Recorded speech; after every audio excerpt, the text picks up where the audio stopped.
표창원이 만난 사람. 뉴스를 보면 청년 실업률은 더 높아질 거고 소득 격차는 앞으로 더 심해질 거라고 합니다. 매년 기술은 발전하고 나라의 경제는 성장하는데 왜 우리는 점점 더 불평등해질까요?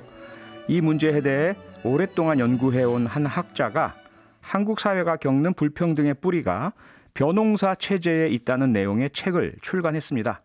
책 출간 이후 말 그대로 장안의 화제가 되고 있는데요. 책 쌀, 재난, 국가의 저자, 서강대학교 사회학과 이철승 교수를 오늘 표창원이 만난 사람 코너에 모셨습니다. 교수님 안녕하세요. 안녕하세요. 네, 책 출간 이후에 굉장히 화제가 됐는데요. 예상하셨습니까? 아니요, 이게 별로 예상은 못했고요. 네. 이게 워낙 이야기되지 않던 이야기를 했고요. 예. 나름 저는 읽기 쉽게 쓴다고 했지만 아무래도 데이터를 제시하려다 보니까 도표나 그래프도 많아지고 해서요. 예. 크게 예상은 못했습니다. 근데 기자 간담회에서 또 여셨던데요. 사실 사회학자께서 책을 내고 그다음에 기자 간담회 하는 거 좀 이례적이었던 것 같거든요. 책에 대한 관심이 클 거다. 이미 미리 예상을 하셨던 거 아닙니까? 출판사에서는 그렇게 예상했던 것 같습니다. 출판사에서는 이미 예상하고 준비를 다 하고 계셨군요. 그런데 이번 책을 내기 전에 2019년에도 책을 내셨는데 그때 책 제목이 불평등의 세대였습니다. 이번 책의 부제는 한국인은 어떻게 불평등해졌는가 이고요. 불평등에 대해서 이렇게 연구를 하시는 특별한 이유 혹은 어떤 계기 이런 게 있으셨나요? 불평등의 세대도 그랬고 이번 책도 그렇지만요. 네. 오늘의 이 청년 세대와 저희 아이들이 자라서 마주할 한국의 노동시장이 이렇게 잘못된 구조와 관행으로 가서는 안 된다고 생각을 했어요. 네. 젊은이들이 쉽게 직장을 잡고 직장에서 자신들의 꿈을 마음껏 펼치고 그리고 그에 대한 보상을 적절하게 받는 사회가 좋은 사회 아니겠어요? 네네, 그렇죠. 근데 이제 저는 우리 사회가 이로부터 점점 멀어지고 있다고 생각을 했고요. 그래서 이제 이런 작업들을 시작했습니다. 네, 우리 젊은이들이 쉽게 직장을 잡고 또 자신들의 꿈을 마음껏 펼치고 그에 대해서 보상은 적절하게 받는 사회. 너무나 상식적이고 당연하긴 한데요. 그로부터 점점 우리 사회가 멀어지고 있다. 이런 생각 때문에 이 책을 내셨습니다. 그럼 책의 내용으로 좀 들어가 보겠습니다. 이번에 내신 책을 관통하는 키워드가 벼농사입니다. 한국의 유례 없는 성공도 또 세대 불평등도 벼농사 체제에서 기인한다라는 게 이 책의 주제 같은데요. 일단 벼농사의 특징이 무엇인지 이것부터 설명을 좀 해주시죠. 예, 벼농사는 무엇보다 이 물을 많이 필요로 해요. 그렇죠. 근데 이제 한반도는 아시아 대륙의 동쪽 끝에 있지요. 예. 그래서 동아시아는 또 재해 위험이 상존하는 곳이에요. 예. 그래서 동아시아는 재해와 벼농사가 상승작용을 일으키는 그런 곳이죠. 네네. 이게 물을 제대로 다스리지 못해서 농사를 망치면 이제 기근과 역병에 시달리게 됩니다. 네. 그래서 굉장히 기민하게 재난에 대비하는 효율적인 국가를 필요로 하는 거죠. 이게 첫째고요. 예. 다음으로 벼농사는 대단히 노동력의 일시적인 투입을 요구해요. 생산을 마을 전체가 아니면 잘 아는 집들끼리 함께 할 수밖에 없는 거죠. 네. 모내기나 김매기를 할 때 이럴 때 이제 공동 협업 조직이 발달하게 돼요. 뭐 이런 거죠. 제가 표 선생님 논에 발을 담그고 표 선생님도 제 논에 발을 담그게 되는 그런 상황이죠. 예. 이렇게 같이 새참 먹고 노동하다 보면은 서로의 논의 사정과 집안 숟가락 사정까지 속속들이 알게 되는 거죠. 그렇죠. 이제 다음으로는 이 서로의 생산 과정에 관여를 하게 되기 때문에 기술과 농법이 엇비슷해져야 됩니다. 아하, 그렇죠. 그렇지 않으면 이제 남의 농사를 망치게 되는 거죠. 네. 제가 표 선생님 논에 가서 피가 아닌 별을 뽑게 되면 어쩌시겠습니까? 큰일 나죠. 가까워요. 그래서 제가 이제 기술 튜닝이라고 부르는 건데요. 예. 농기술의 평준화와 표준화가 요구가 돼요. 아하. 평준화는 서로 숙련의 수준이 엇비슷해지는 거고요. 네. 표준화는 서로 사용하는 농법이나 농기구가 동일해지는 거예요. 근데 이제 여기서 문제가 하나 발생을 하는데 동아시아의 이제 소농 시스템이라고 하거든요. 네. 이게 생산은 같이 해놓고 소유는 따로 해요. 가구 단위로 따로 하는 거죠. 예. 제가 그래서 이제 협업과 경쟁의 이중주라고 부르는 현상이 나타나는데요. 다들 서로 들여다보면서 생산을 하니까 내 수확량이 표 선생님 수확량보다 처지는 걸 참을 수가 없게 되는 거예요. 아, 사촌이 땅을 싸면 배가 아픈. 그렇죠, 바로 예. 그거죠. 이제 함께 협력하면서 은근히 경쟁하는 그런 관계가 만들어지는 거죠. 저는 여기서 이제 동아시아 특유의 비교와 질시의 문화가 탄생했다고 보는 겁니다. 비교와 질시의 문화. 자, 다시 한번 좀 정리를 해주신다면 벼농사 체제가 한국 사회에 남긴 긍정적인 유산, 이걸 좀 정리를 짧게 예. 해주실까요? 방금 말씀드린 세 가지인데요. 네. 재난 시기에 굉장히 효율적으로 작동하는 재난 대비 국가가 만들어지고요. 네. 다음으로 오랜 세월 동안 공동 생산을 하면서 발전시킨 아주 긴밀한 협업 조직이 만들어집니다. 예. 그리고 이러한 협업이 수없이 되풀이되면서 높은 수준의 기술 튜닝이라고 제가 말씀드린 네. 평준화와 표준화가 만들어집니다. 저는 이 긴밀한 협업과 조율 시스템이 오늘날 동아시아와 한국 자본주의의 성공을 이끌었다고 보는 거죠. 저는 심지어 BTS의 기반도 아주 긴밀하게 상호 조율된 군무에서부터 비롯됐다고 보고요. BTS의 성공도 벼농사에서 기인된 예, 아주 긴밀하게 조율된 군무다. 이거 예. 상당히 참신한 발상인데요. 뭐 삼성반도체나 현대자동차도 네. 불량률을 최소화하는 아주 기민한 협업과 조율의 문화가 바탕이 됐다고 보는 거죠. 그럴듯합니다. 예. 자, 그러다 보니까요. 코로나19 팬데믹 사태에서 벼농사를 짓는 동아시아 국가들이 상대적으로요. 서구 국가들보다도 방역에 성공한 이런 상황이잖아요. 그럼 이것도 결국 벼농사와 관련이 있는 거겠네요. 예, 저는 그렇게 봅니다. 아하. 이 벼농사 체제에서 발달한 마을 단위 공동노동 조직이 타인의 간섭과 비난을 고려하는 자가 감시 기제라는 걸 발달시키게 돼요. 아하, 예. 쉽게 얘기하면 이런 거죠. 나의 평판이 깎이는 걸 두려워하는 거예요. 이게 마을의 평판이 안 좋아지면 예전에 품앗이에 낄 수가 없었습니다. 네. 동아시아는 그러니까 한국인은 다른 사람들이 자기를 어떻게 평가하는지 극도로 민감할 수밖에 없는 거예요. 아하. 제가 이제 상호 간섭 권력이라고 부르는 건데요. 네. 마스크 안 썼다고 모르는 사람한테 핀잔을 주는 거는 이 서구에서는 상상할 수 없는 일이에요. 근데 우리는 그렇게 하지요. 네. 그러니까 이런 공동체의 상호 조율과 감시가 내면화돼서 개인주의적인 서구에 비해서 훨씬 방역에서 더 좋은 성과를 발휘하고 있다고 저는 보는 거죠. 그리고 덧붙이면은 재난 속에서 국가가 요구할 때 아주 일사불란하게 공동체의 이익을 위해서 개인의 권리를 양도할 태세가 이미 갖춰져 있다고 보는 거죠. 그렇네요. 예. 그래서 아까 제가 말씀드린 재난 대비 국가와 상호 조율의 문화가 이런 이제 코로나 팬데믹의 시대에 시너지를 발휘하고 있다고 저는 보는 겁니다. 네, 그런 긍정적인 측면이 있는 반면에 벼농사 체제가 불평등하고는 도대체 어떻게 연결이 되는 거죠? 어려운 질문이시네요. 제가 아까 말씀드린 이제 협업과 경쟁이 계속 격화되면서 네. 남과 나의 생산물을 비교하기 시작하면은 불평등이 굉장히 더 민감하게 반응하기 시작하는 거죠. 예, 민감해지죠. 동아시아가 실제로 불평등은 다른 지역, 다른 서구보다 낮습니다. 예. 하지만 그에 대해서 굉장히 더 민감하게 반응하는 거죠. 네. 이건 이제 불평등에 대한 인식이 다른 건데요. 평등화에 대한 욕망이 굉장히 강하고 동시에 차별화에 대한 욕망도 강합니다. 동아시아는. 그러니까 그냥 불평등한 게 문제가 아니라 내가 남들보다 뒤처져서 안 되고 동시에 남들과 끊임없이 차별화하려는 욕망도 함께 존재하는 거죠. 하하. 저는 이제 아까 말씀드린 공동생산 개별 소유의 비극이라고 표현하는데요. 공동생산 개별 소유의 예. 비극. 이 공동생산 개별 소유의 양식 때문에 자기 옆자리 동료, 동문의 친구가 얼마를 받고 어떻게 살고 그 집 자식 성적이 어떻고 그 집 집값이 얼마나 올랐는지 민감하게 반응하면서 계속 따라잡으려고 하고 네. 동시에 뒤떨어뜨리려고 하는 이 비교와 질시의 쳇바퀴가 만들어지는 거죠. 아하. 근데 사실 우리가 사는 모습이 그렇다라는 생각이 들면서 아주 이게 벼농사 체제로부터 비롯됐다라는 것은 처음 교수님 때문에 알게 됐는데 다시 생각을 하게 되네요. 그런데 이제 책에서요 교수님께서 쌀농사에 대비되는 개념으로 이제 밀농사를 이렇게 거론을 하고 계신데 밀농사를 짓는 서구에서는 지금 우리가 갖고 있는 교수님 설명해 주신 그런 비교와 질시의 문제가 없는 겁니까? 그렇진 않잖아요. 정도의 차이일 텐데요. 네. 이 밀농사 시스템은 기본적으로 개별 가구 생산, 개별 가구 소유 시스템이에요. 아하. 밀은 뿌려놓으면 그냥 알아서 자라요. 예. 공동 노동을 할 필요가 크게 없어요. 그래서 이제 앞서 말씀드린 마을 단위 공동 생산으로 인해서 발생하는 이 동아시아의 문제들이 훨씬 덜한 거죠. 네. 그러니까 서로 논에 발을 담글 일이 없으면은 사실 서로의 수확량에 관심을 가질 일도 덜하겠지요. 아하. 그래서 이제 밀농사 시스템에서 협업이 필요한 순간은 이제 목초지를 관리해야 될 때가 있는데 네. 이것도 우리처럼 논에 서로 발 담그는 수준의 협의와 조율을 필요로 하는 건 아니에요. 어허. 근데 앞서서 교수님께서 우리 동아시아는 불평등을 인식하는 그러한 그 정도가 아주 크다라는 말씀을 주셨는데 그러면 밀농사 지역은 쌀농사 지역에 비해서 불평등을 인식하는 정도가 다른가요? 거기에 대한 대처 방안도 다르고요? 이게 또 정도 차이겠습니다마는 예.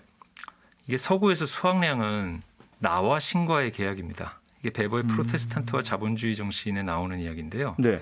남이 얼마 받든 내가 노동한 만큼만 벌면 그걸로 된 거예요. 아하. 신과의 계약을 이행한 거니까요. 예.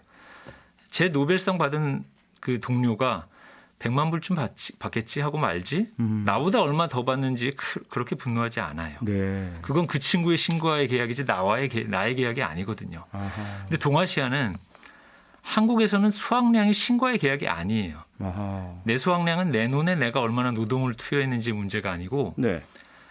그 문제를 넘어서는 거죠. 마을 공동체 네트워크에 내가 얼마나 봉사했고 그 공동체가 나를 어떻게 평가하고 내 논에 와서 어떻게 노동을 해주는지 아하. 그 문제지요. 그래서 남의 수확량도 또 그와 신과의 계약이 아니에요. 내가 도와줬잖아요. 네네. 내가 도와줬기 때문에 그게 잘 된 거지. 그 혼자서 그런 성과를 낸 거라고 생각하지 않게 되는 거지. 네. 자, 그리고 현대 사회 우리 그 대한민국의 불평등 문제의 핵심 교수님께서요 책에서 연공제 시스템이 그 핵심 문제다 이렇게 꼽고 계시는데요. 그 이유가 뭡니까? 이게 제일 어려운 문제인데요. 네. 제가 이제 변호사 체제에서 가장 강력한 유산으로 보는 게 연공제인데요. 네. 이 변호사의 특성상 나이 많은 농부가 더 고도의 농사 기술을 쌓을 수밖에 없어요. 그래서 연장자가 우대받지요. 예. 마을에 이제 논밭 사정이나 토질 그리고 기후의 변화 이런 것들을 훤히 꿰뚫고 있는 어른들의 말을 들어야 가뭄과 홍수에 농사가 망하지 않겠죠. 그렇죠. 예. 그래서 동아시아 마을의 생산 시스템은 이게 수백 년 동안 진화하면서 나이 많은 농부의 지시로 연공에 기반한 위계 체제가 만들어져서 공동 노동 종칙 뭐 우리가 잘 아는 두레지요. 그렇죠. 그런 것들을 꾸려온 거예요. 근데 저는 이제 오늘날 한국 기업의 이 뼈대인 연공 문화와 연공급제가 이런 이제 변호사 체제에서부터 비롯됐다고 보고요. 문제는 이 연공급제가 동아시아의 발전을 이제 견인해 왔지요. 특히 네. 한국의 발전을 견인해 왔는데 그 시대를 이제 지났다는 거예요. 이제는 이게 비효율과 불공정성의 문제를 일으킨 주범이 됐다고 보는 거예요. 그러니까 시대가 변화해서 달라졌다 이렇게 봐야 되겠군요. 그렇죠. 근데 이제 이런 거예요. 우리나라 노동운동의 황금기였던 1990년대와 2000년대에 걸쳐서요. 네. 연공제 임금 테이블의 기울기가 극적으로 높아졌어요. 이게 무슨 얘기냐면 신입사원 임금을 처음에 100이라고 치면요. 네. 30년 후에 유럽의 선진 국가들은 160에서 170 정도를 받는다면 예. 일본은 한 240 정도를 받아요. 어허. 근데 한국은 이게 330에서 350을 받고 있어요. 2015년 얘기고 지금은 이보다 더 높게 받는 기업들도 있어요. 네. 이게 베이비 부머라고 불리우는 이제 저랑 표 선생님 세대인데요. 네. 우리가 30대 40대였을 때는 이게 큰 문제가 아니었어요. 그랬죠. 예. 근데 이제 우리가 이 가팔라진 이 연공급 기울기를 타고 2010년대에 다 같이 50대에 진입하면서 대기업의 인건비가 2배 가까이 폭증을 했어요. 그렇네요. 기업들은 그러면 이제 여기에 어떻게 대응을 했을까요? 이게 우리가 아는 스토리인데요. 예. 청년 고용을 줄이고 비정규직을 증대시키고 외국으로 공장으로 옮기지요. 그래서 오늘날 노동시장 불평등이 한가운데 저는 이 연공제가 자리하고 있다고 보는 겁니다. 네. 그래서 교수님께서는 연공제를 폐지하자 이런 주장을 하고 계시는 거죠. 그렇죠. 예. 폐지할 수 없다면 약화시키기라도 하자. 아하. 그래야 청년 실업과 비정규직 그리고 조직의 비효율 문제를 해결할 수 있다고 보는 거죠. 네. 어려운 직무를 맡은 사람한테 좀 더 주고 쉬운 직무를 맡은 사람은 좀 덜 받는 그런 시스템으로 바꾸자는 거죠. 네. 나이 먹으면서 자동적으로 저는 임금이 올라가지 않아야 한다고 보는 거예요. 그 상승분이 당연한 것이 아니라 오늘날 누군가 더 힘든 일을 하는 사람들로부터 우리가 착취해서 얻어지는 것일지도 모른다는 것이죠. 그러니까 변호사 체제에서는 경험이 많은 연장자가 모든 걸 지시하고 힘을 많이 갖고 이게 당연하지만 지금 같은 시대는 기술 시대라서 경험이 많다고 해서 무조건 많은 연봉 주는 게 옳지도 않고 그러다 보면은 젊은 사람들에게는 조금 줄 수밖에 없는 착취구조다 이런 말씀이잖아요. 상당히 뭐 이해는 가는데 문제는 현실이지 않습니까? 현실이 현재 연공제가 우리 사회 전반에 퍼져 있는데 이거 없애자 이러면 상당히 많은 커다란 반발이 있을 것 같은데요. 예, 뭐 저도 모르고 쓰지는 않았고요. 네. 당장 제 친구들부터 굉장히 반발이 심하고요. 그렇죠. 예, 저도 뭐 사실 호봉제로 월급 올라가는 맛으로 삽니다. 교수님들 다 그렇잖아요. 예, 네.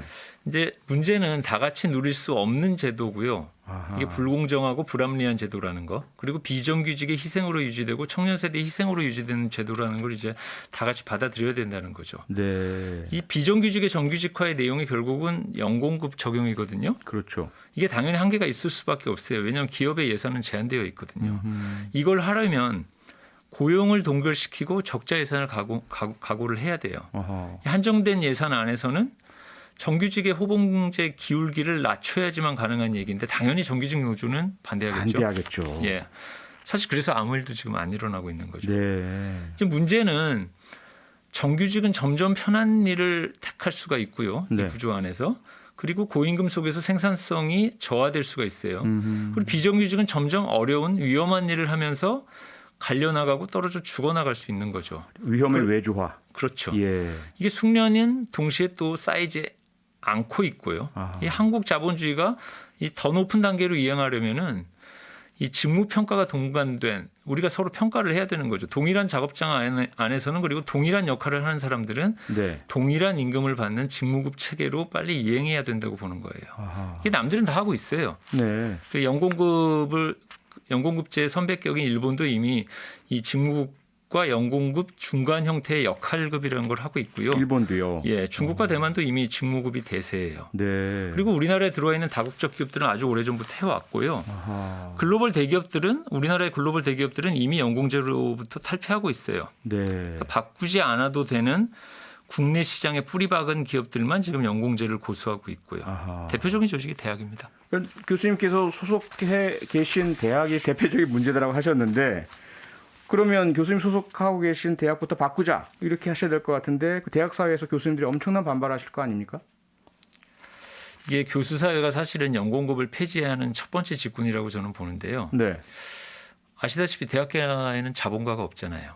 네. 예, 이게 학생들 등록금 걷어서 정규직 교수와 교직원과 비정규직 강사들이 나눠 갖는 구조거든요. 그렇죠. 근데 여기서 누가 자본가 역할을 하냐면 정규직 교수가 그 역할을 해요. 그런 상황이네요. 예. 학교는. 직무급을 하면 동일 작업장에 동일 노동은 동일 임금을 받도록 해야 되는데 이 동일한 강의 평가를 받는 50대 정교수와 30대 비정규직 강사가 있다고 쳐보죠. 예.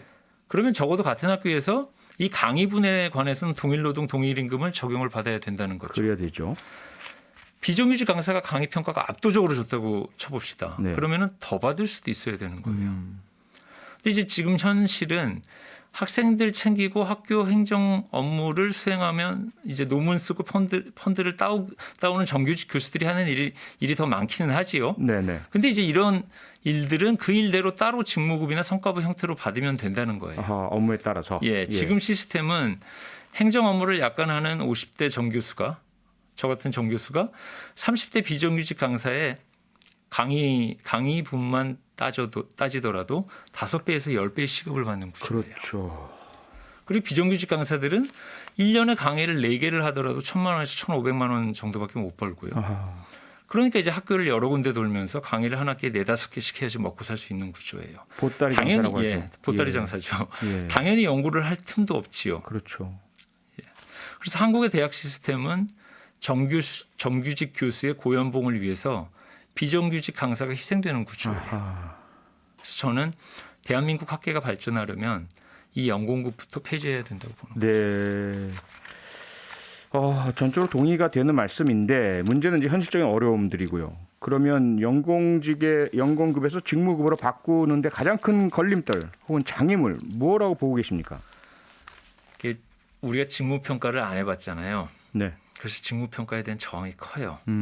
저는 이걸 시험과 연공제로 퉁쳐왔다고 표현하는데요. 네. 정규직끼리 누가 일 잘하고 잘 못하는지 서로 다 알지요. 근데 예. 눈 가리고 아웅하는 그런 시스템이라고 봐요. 같이 호봉 올라가는 그런 맛에 길들여져 있는 거죠. 하하. 이 동료끼리 팀별로 개인별로 직무 평가를 해서 임금을 받는 것이 공정하고 합리적인 거죠. 그래야 어려운 일, 위험한 일, 남이 못하는 일 하는 사람에게 더 좋은 대우를 해줄 수 있는 거죠. 네. 나이가 많다고 자동으로 이 임금이 올라가는 이 시스템이 저는 하루빨리 바꿔줘야 된다고 보고요. 네. 숙련이 상승해야지, 숙련이 입증되어야지 연봉이 올라가는, 임금이 올라가는 그런 시스템으로 하루빨리 바꿔야 된다고 저는 봅니다. 어떻게요? 어떻게 지금 현재 이런 직무평가에 대한 저항, 장애물 넘어야 합니까? 예, 이게 쉽지 않은데요. 제가 생각하는 방법은 이런 겁니다. 단기적으로는 연공급과 아주 비슷하게 직무급을 설계할 수도 있어요. 네. 예, 저항을 줄이기 위한 건데요. 연공급처럼 잘게 쪼개진 그런 숙련급 밴드들을 만들어서요. 네. 일정한 성과를 거두면 다수를 통과시켜주는 식으로 처음에는 운영을 하면 돼요. 아. 초기에는 이런 식으로 도입해서 저항감을 줄이고요. 예. 대신에 직무평가는 굉장히 엄격하게 서로 하는 그런 하고 그리고 서로 평가를 받는 그런 문화를 만들어야 됩니다. 네. 평가의 근거가 없죠, 문제는. 예. 그럴 경우 이제 국내에 들어와 있는 다국적 기업이나 한국과 비슷한 상황에 중국이나 일본, 대만의 경쟁 기업들을 참조하면 돼요. 예. 중요한 건 여기서 이제 서로 평가하고 평가받는 것을 당연시하는 문화를 만들고 경험을 계속 쌓는 거지요. 네. 팀원끼리만 평가하면 서로 다 잘 주고 끝나겠지요. 아. 그래서 외부의 평가 요원이나 기재를 이용을 해야 되고요. 네. 교수 사회를 예를 들면은 이제 서로 논문을 읽고 냉정하게 평가해야 돼요. 다른 대학의 교수들, 다른 나라의 교수들의 평가도 받아야 되죠. 근데 놀랍게도 한국에는 이런 평가 문화가 없어요. 예. 제대로 발달이 되어 있지 않아요. 어느 저널에 몇 개 논문 냈는지만 점수화할 뿐이고 그렇죠. 사실 서로 무슨 논문 쓰는지도 모르는 경우가 내용은 태반입니다. 모르죠. 예. 그래서 논문을 쓰지 않으면 좋은 논문을 쓰지 않으면 연봉이 올라가지 않는 것이 맞죠. 합리적이고 맞지 않습니까? 맞죠. 예. 한국의 대학은 논문을 쓰지 않아도 연봉이 올라가는 시스템이에요. 연봉제 그렇죠. 초봉만 시스템이죠. 올라가면. 예. 아, 이거 시간이 거의 다 돼가지고요. 마지막으로 짧게 교수님, 지금 제가 들고 있는 이 책, 쌀 재난 국가, 오늘 말씀 주신 내용들이 담겨 있는 책인데요. 어떤 분께 권하고 싶으십니까? 예, 제 연배들이 제일 많이 봐주면 제일 좋고요. 네. 왜냐하면 우리가 바꿔야 되니까. 그러니까요. 예. 그리고 또 부모님 세대가 봐주시면 좋겠습니다. 예. 그들이 만든 대한민국에 대한 얘기거든요. 음흠. 그리고 마지막으로 청년 세대가 봐주면 좋겠습니다. 네. 당신들 잘못이 아니니까요. 아하. 네, 우리 50대가 보고 스스로를 혁신하고 고치는 그러한 결과가 이어졌으면 좋겠습니다. 오늘 말씀 감사하고요. 3197님께서도요. 감사합니다. 이 어려운 시절에 통쾌함을 주시고 있습니다. 건강하십시오. 이렇게 문자 주셨습니다. 오늘은 여기서 마치겠습니다. 벼농사 체제가 한국 사회에 미친 영향, 불평등에 미친 영향에 대해서 쓴 책, 쌀 재난 국가의 저자, 서강대학교 사회학과 이철순 교수였습니다. 교수님 고맙습니다. 감사합니다. 평일 저녁 6시 5분에 여러분을 찾아갑니다. MBC 라디오 표창원의 뉴스 하이킥.